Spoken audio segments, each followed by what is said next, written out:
Will I always be a sex addict? This is a common question we receive in our ministry.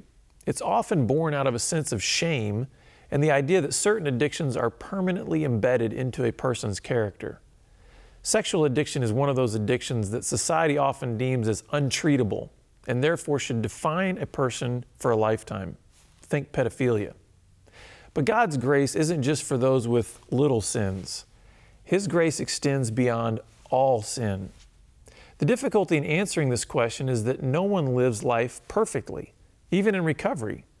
A guy or gal might get into a recovery program and take great strides to eliminating various thoughts and behavior patterns associated with his sexual acting out.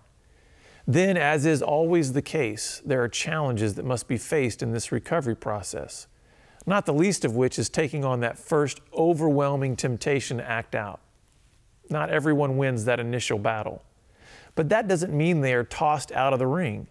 No, true recovery is about getting back up and fighting some more.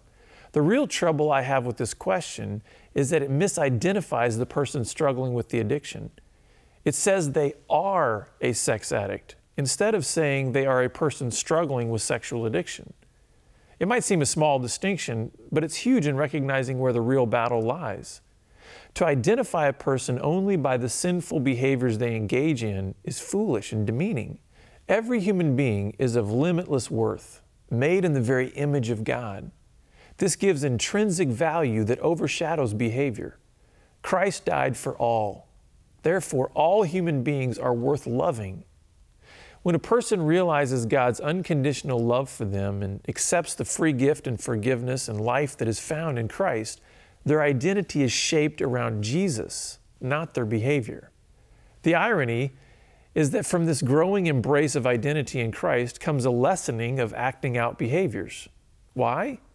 Because the individual begins to see themselves the way God sees them, as a precious and priceless son or daughter of the King.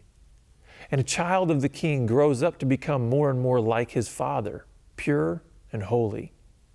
When people ask me how I identify myself in a support group setting, such as visiting a Sex Addicts Anonymous or a Celebrate Recovery group, I tell them that I say, "Hi, my name is Jonathan, and I'm a child of God who struggles with lust.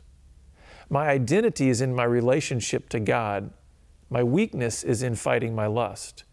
But I take heart because God's power is made perfect in weakness. No, by God's grace, I am not a sex addict, and you don't have to be either."